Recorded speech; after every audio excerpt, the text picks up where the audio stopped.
Australia is the world's driest inhabited continent.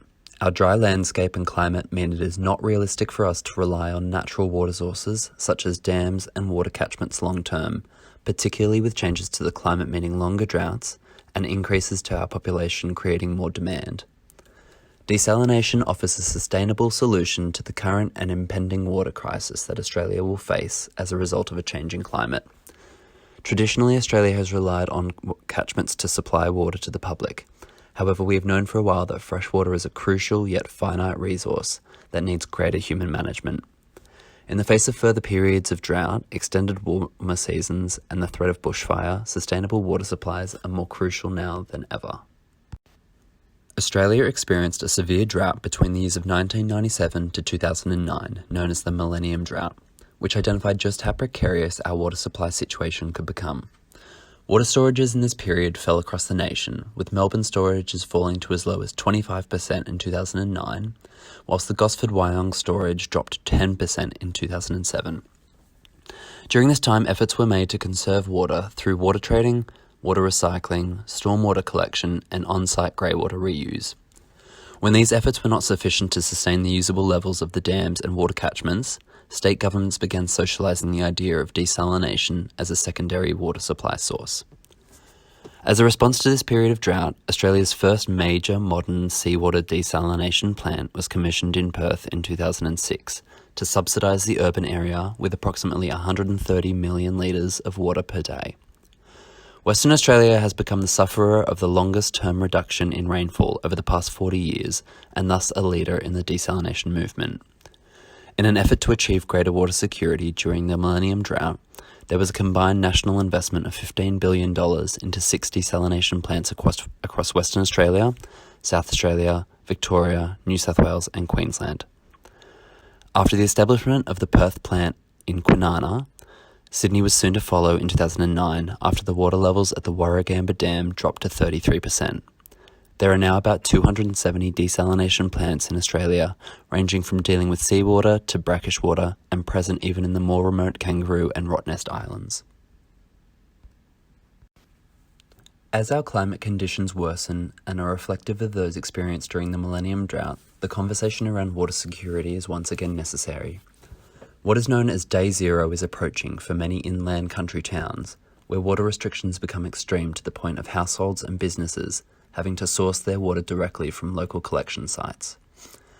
Successive droughts, substantially less rainfall, and the demand for water to combat intense bushfire seasons have resulted in unprecedented water shortages, particularly in rural communities. The emergency around water shortage in Australia is increasing as a result of climate change.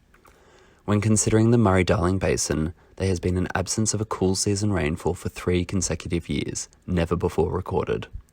This is compounded by record heats that stress the basin and its overall environment, with the mean temperatures running at 1.65 degrees above the Bureau of Meteorology's previously recorded baseline.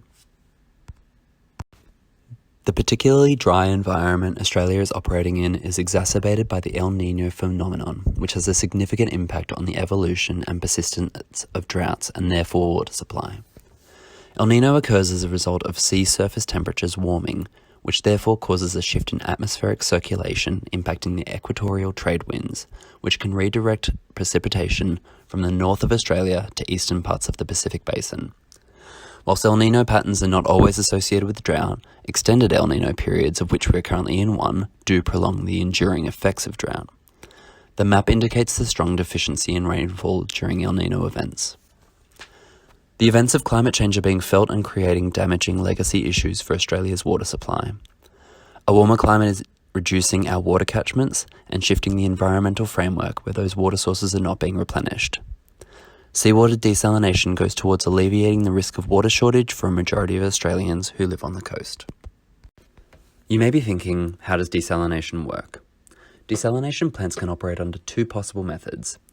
Distillation processes essentially boil salty water and distill the steam, a process which has been in practice for many years but is rarely adopted by the larger modern desalination plants.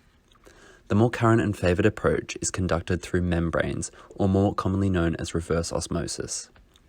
In its simplest form, the process relies on a semi-permeable membrane with very small pores that segregate the salt and other foreign particles from water, resulting in potable water. This process can be broken down further, and we can use the Sydney Desalination Plant as a study. Firstly, seawater is fed into the plant through pipes, where gravity forces the water in. Screens are utilised to filter out foreign objects and particles down to 3 millimetres in diameter. The seawater is filtered through sand and coal to further reduce foreign particles. This stage is called the pre-treatment.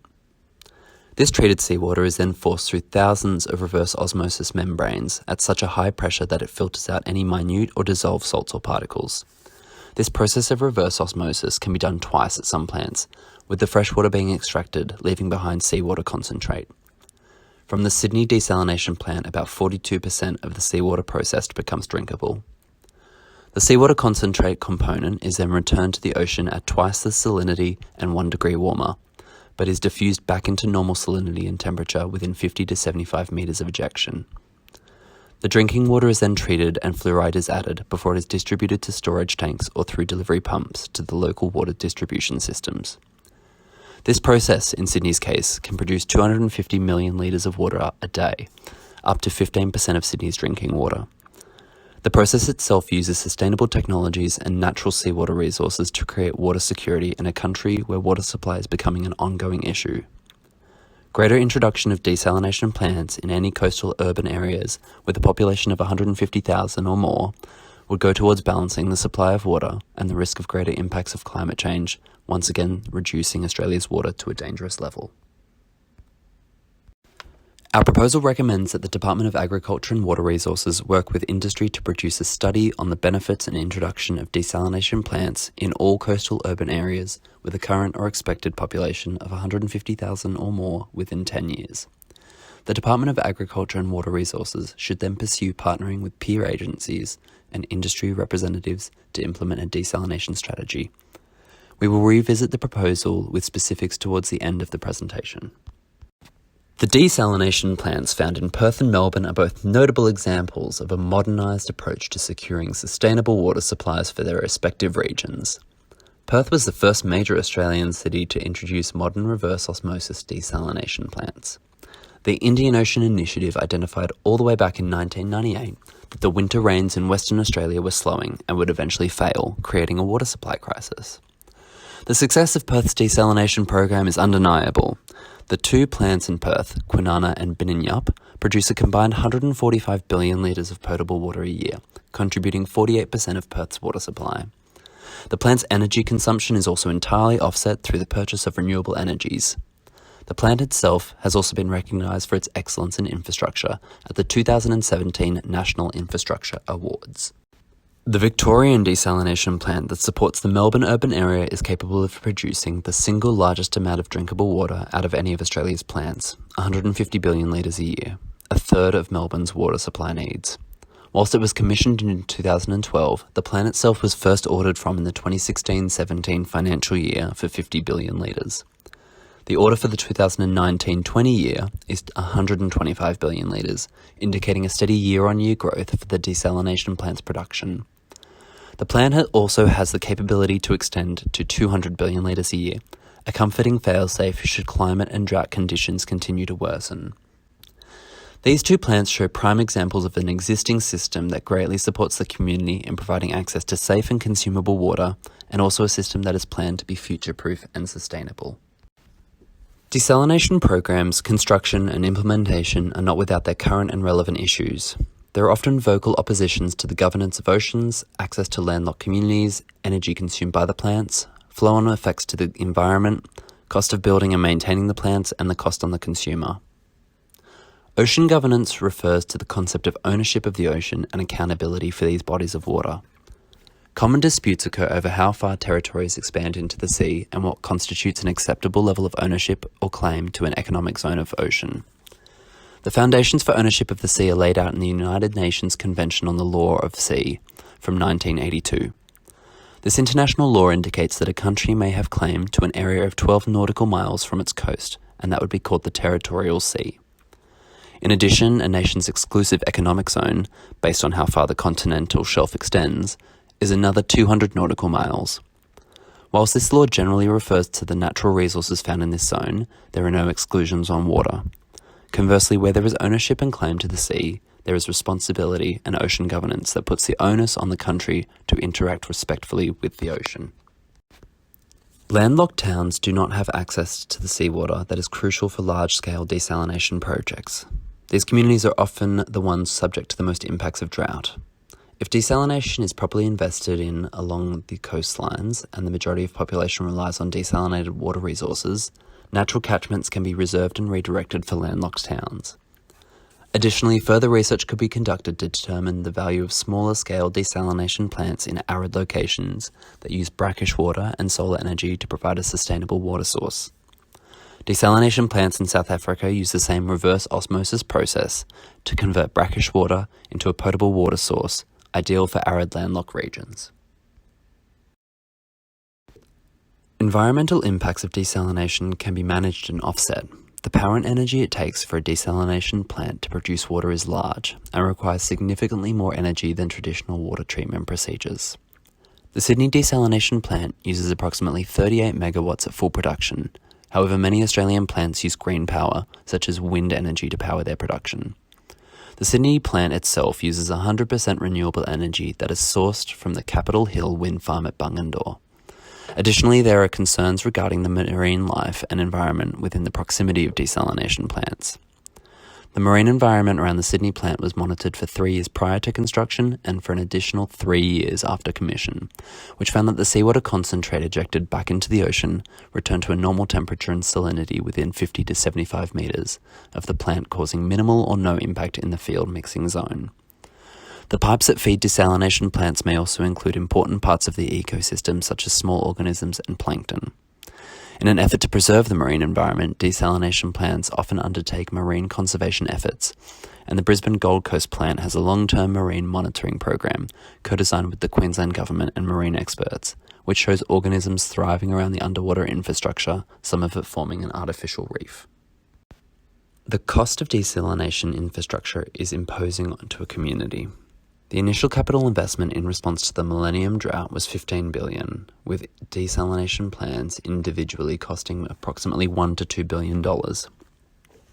Criticism is also drawn to the cost of maintaining plants in a state of readiness when there is a period of water security, i.e. sufficient levels of encatchment. However, it is perceived that these periods of water security will become fewer, and current context suggests that all major plants are functional and with existing orders for water. It is important to also call out the cost of desalination on the consumer. The process of desalination adds an expensive step in the distribution of water to the public. The approximate cost of Australian seawater desalination projects is approximately $1 to $4 per kilolitre, much of this attributed to energy use, green energies costing even more. This is particularly concerning to consumers when the plants are not in use, as they are essentially paying for an insurance policy. The cost, however, is estimated to be the price of a cup of coffee per week per household, and that cost is outweighed by the supply of much-needed water in the current climate. Our proposed approach to desalination and future sustainable water supplies is to leverage the geography of Australia as an island to the advantage of securing water resources. Introducing desalination plants along the coastlines where population or density deems it appropriate would create an ongoing sustainable source of water, and if successful, this program can extend to overproduce water supply greater than the local population's needs, so that it can be distributed out to landlocked communities or to support agricultural efforts. New desalination plants should be designed with the introduction of green energies integrated into their framework. For example, using an attached wind farm or relying on solar energies to subsidize the plant's consumption. In the instance of the wind farm, assuming one wind turbine can generate on average 6 million kilowatts of energy annually, 3 would be needed to power a major desalination plant. A measure of success in this space would be to provide an enduring supply of water to the Australian population in a sustainable and climate-independent way. To support this venture, the Department of Agriculture and Water Resources could approach the funding in 4 different ways. Firstly, the department could seek to submit a new joint policy proposal with the National Centre of Excellence in Desalination, supported by the Department of Environment, to the government seeking funding for critical infrastructure to safeguard the Australian people.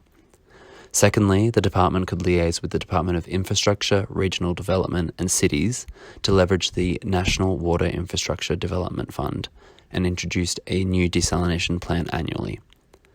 Thirdly, the department could liaise with state governments to fund through the state budget. Lastly, privatisation could be considered for many plants. However, this would require relevant legislation and regulation to prevent companies monopolising water supplies. The introduction of desalination plants will have flow-on effects to other pillars of sustainability. Not only is desalination a climate-independent source of water, it reduces the strain on natural catchments and rivers and can allow previously drained ecosystems to return to an ecological balance. Additionally, as the concept of desalination becomes more socialised in the public space, it may encourage more awareness or education on the reasons behind it, those being the changing climate, diminishing water resources, and the struggles with drought. Collectively sharing issues and social movements can increase social sustainability through shared values and purpose. The provision of water also ensures that people and communities have access to clean drinking water as a human right. Whilst the cost of constructing and maintaining desalination plants can be high, there are also adjacent economic benefits to it. Desalination in itself can be considered a growing industry. 173 countries and territories have commissioned desalination plants, and the growth of plants is about 9% per year. This industry could become particularly economic if the department were to pursue the fourth option of privatising new desalination plants. As this industry grows, it also creates jobs and may act as a growth pole for secondary industrial activities and businesses to operate nearby. Lastly, there is the hope that a greater and more controlled distribution of sustainable water resourcing will be able to support additional industries such as agriculture. Providing a sustainable water supply is a critical issue for Australians, particularly in our evolving climate. There are currently 9 Australian cities and towns that are either over or will be over a population of 150,000 in 10 years who do not already have desalination plants. Replicating the model of the Gold Coast Brisbane desalination plant would cost approximately $1.2 billion per plant, with a capacity of producing 133 million litres of water a day. Assuming that is employed over a 10-year period, it would cost $10.8 billion or $1.08 billion a year to equip these regions with sufficient and sustainable water supplies. As the plants are commissioned, greater distribution of the water supply to arid and rural landlocked towns can be considered. These future plants will need to be powered with renewables to ensure that we are not solving the effects of climate change whilst contributing to more. It is also recommended that a federal governing body be stood up to monitor the marine environment across all national desalination plants and regulations on renewables.